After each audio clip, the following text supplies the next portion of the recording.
مجھے نماز پڑھنا بہت مشکل لگتا ہے تو میں صرف، اچھا خاتون نے پوچھا ہے، تو میں صرف فرض پڑھ لیتی ہوں، کیا مجھے سنتیں نہ پڑھنے کا گناہ ہوگا؟ سنت موقدہ چھوڑ دینا قابل ملامت ہے، گناہ کا خطرہ ہے۔ سنت موقدہ کی بہت سخت تاکید ہے۔ سنت موقدہ وہ ہوتی ہے جو واجب کے قریب ہوتی ہے،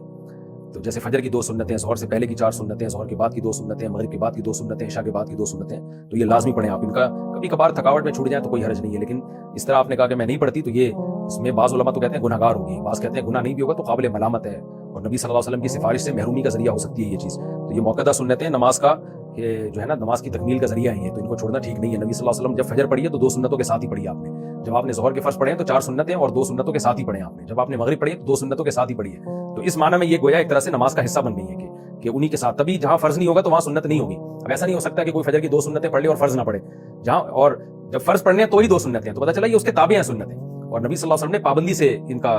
ان کو کیا، اور آپ صلی اللہ علیہ وسلم کی صحیح حدیث ہے، من اعرض عن سنتی فلیس منی، جو میری سنت سے اعراض کرے گا وہ مجھ سے نہیں